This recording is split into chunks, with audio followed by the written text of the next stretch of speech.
Hello and welcome. I want you to think for a moment about a time you felt truly isolated. Not just physically alone, but deeply separate. Maybe after a move, a breakup, or a loss. That feeling of being disconnected, like a silent film playing out while the noisy world carries on without you. It's a universal experience, and one we often dread. We're wired for connection. So, when isolation descends, our first instinct is to fight it, to scroll, to schedule, to create noise. We see this quiet as a problem, a failure, a punishment. But what if I told you that from a profound psychological perspective, this isolation is none of those things? What if it's not a bug in the system, but a feature? What if the universe, in its mysterious wisdom, isn't abandoning you, but inviting you on the most important journey you will ever take? This is the perspective of the great Swiss psychiatrist Carl Jung. Today, we'll step into his ideas and explore a question that might change everything. When the universe leaves you alone, is it a curse, or is it the greatest invitation you'll ever receive?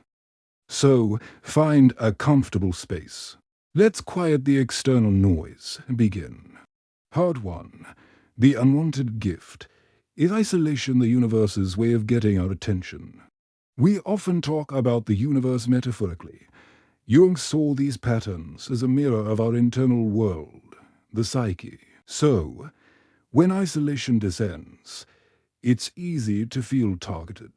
Why me? But Jung would reframe that. He'd say the universe isn't targeting you, it's calling you. It's creating the conditions for a process essential for an authentic life, individuation. Individuation is becoming your true, unique self.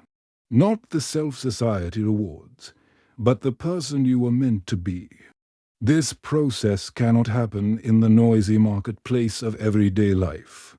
It requires quiet. A withdrawal from the constant performance of our social roles. Think of it like this. You're in a play.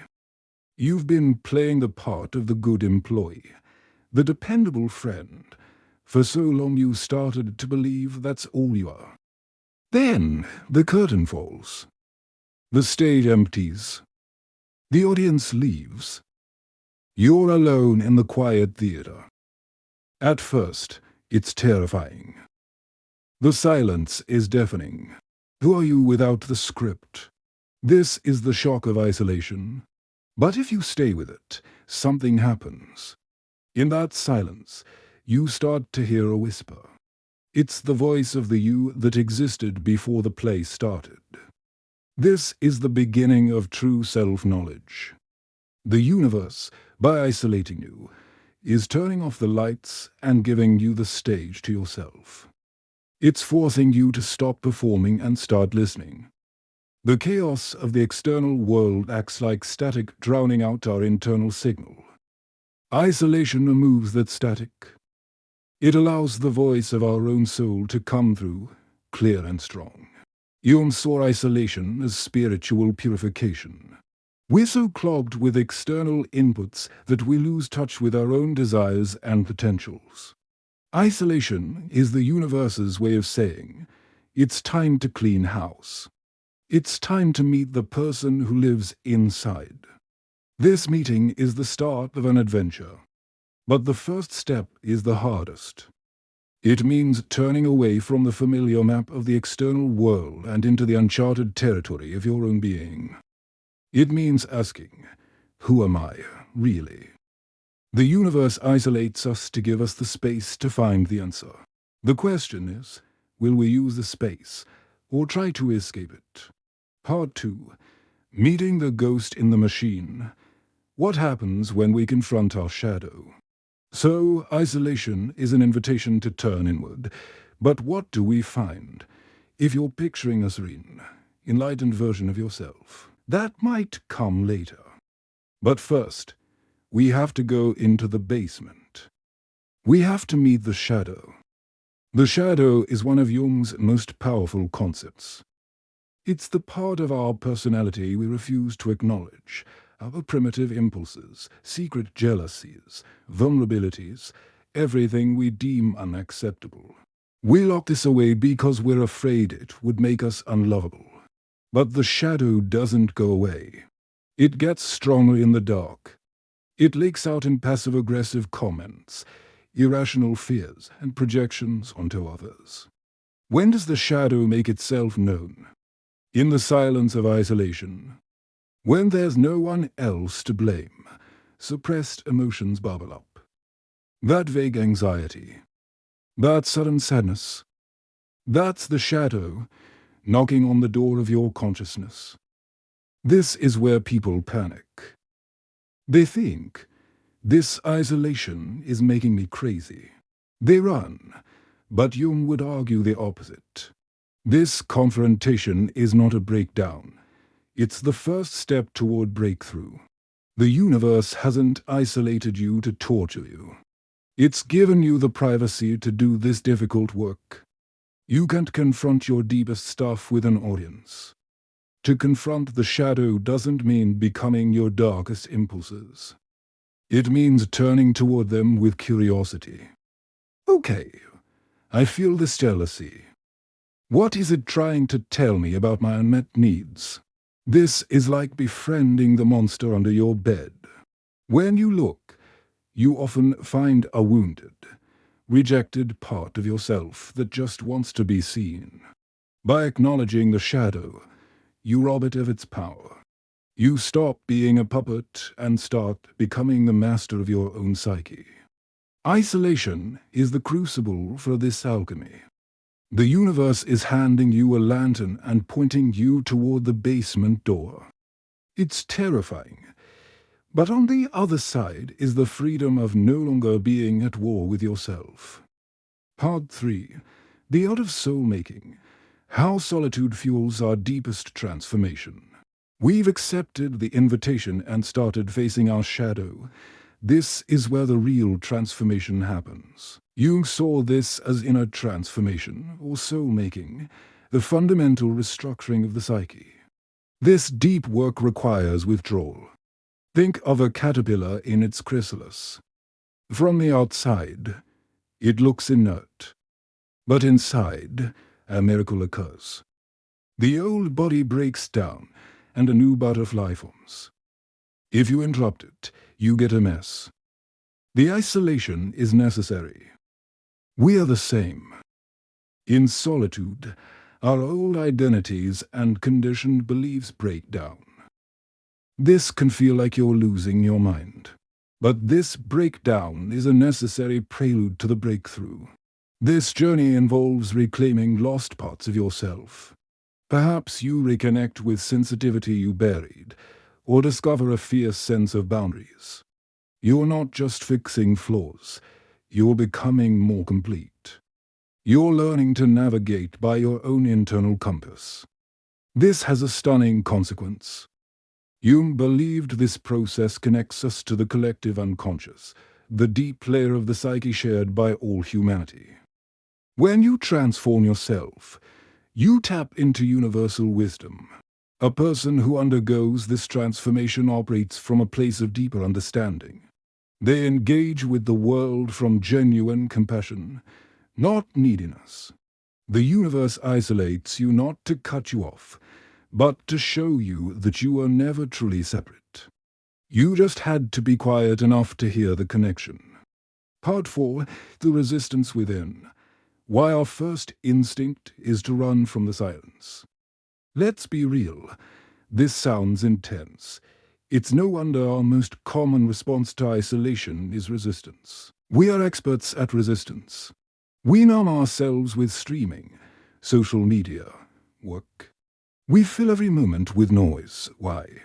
Because the ego, our conscious self, is terrified of the unconscious. Its job is to maintain a stable identity, and the unconscious is a wild ocean. Jung said this resistance is the greatest obstacle to our growth. When we resist difficulties, we block our own growth. We're like a seed that refuses to split open because the dark soil feels safer than the unknown world above. But by refusing to split, it refuses to become the tree it was meant to be. Resistance is refusing the invitation to change. The ego would rather be a king in a tiny, well-lit prison than a wanderer in a vast, mysterious forest. When we resist isolation, we avoid inner exploration. We refuse to meet our shadow, and in doing so, we give it more power. We remain fragmented. Every challenge is an opportunity to shed light on the shadow. Resistance causes us to miss it. There is no spiritual growth without psychological work. So, when you feel the urge to run, pause. See it as the ego's fear of expansion. The universe's isolation is an invitation. To resist it is to reject a larger, more authentic life. Part 5. The dark night of the soul. Is despair a sign of failure or a catalyst for growth? Sometimes isolation isn't just quiet. It's accompanied by profound despair. The dark night of the soul. It feels like a collapse. Like you're broken. But from a Jungian perspective, this despair is not the end. It's a critical transition. It's the moment in the chrysalis when the caterpillar has broken down, but the butterfly hasn't formed. A terrifying in-between state. This hopelessness rises when our old beliefs have crumbled, but new ones haven't formed. The map is gone. It's a necessary disintegration. You have to break down before you can break through. In despair, we ask the biggest questions. What is the meaning of my life? These questions are painful but potent. They force us to look for meaning not in external achievements, but inward. The external world has failed, so we turn inside. This is where the shadow confrontation intensifies. Despair is what we feel when we can no longer avoid the parts of ourselves we've been running from. Paradoxically, this is the beginning of healing. You can't heal a wound you don't acknowledge. Jung saw despair as a catalyst. The pressure required for a transformation. It feels like darkness, but contains a seed of light. By sitting with it, we allow the old self to dissolve, for the new self can be born. If you are in despair, know this: you are not broken. You are in the workshop of the soul. It is dark and frightening, but it is a sacred space. This is the passage to a more resilient, authentic you. The darkness is the preparation for light. Part 6. The Phoenix from the Ashes. How rebirth follows the deepest despair. This brings us to the final, hopeful stage, rebirth. After the isolation, the shadow, the dark night, something new stirs. Rebirth isn't just feeling better. It's a profound conversion. The phoenix rising from ashes. A new identity integrates the lessons of the darkness. The old you, dependent on external validation, has died a symbolic death. A new, whole you is born. This reborn person sees with new eyes. Old pains and fears lose their power because they have been faced and integrated. They are acknowledged parts of a beautiful whole. This person has access to a deep well of inner strength. Life's challenges don't disappear, but the relationship to them changes. You are no longer a victim, but a conscious participant. Difficulties are opportunities for growth. You have an inner equilibrium that can't be easily shaken. This is a spiritual awakening. You feel a deeper connection to life itself. Having faced your own darkness, you can hold space for others with compassion. Your presence becomes a healing force. The universe isolated you not to break you, but to break you open. The despair was the cracking of the shell. The rebirth is the green shoot reaching for the sun. The person you become is stronger, wiser, and more truly yourself. Conclusion: the invitation. We've traveled from isolation to rebirth. We've seen it through Jung's eyes as a sacred invitation. An invitation to listen to the whisper of your soul. An invitation to befriend the shadow you feared. An invitation to be transformed. An invitation to find dawn in the darkest night. An invitation to be reborn. The next time you feel the universe leaving you alone, remember this. Lean into the quiet. See it as a gift. The start of an adventure. The universe isn't abandoning you. It's calling you home. To yourself. Thank you for listening.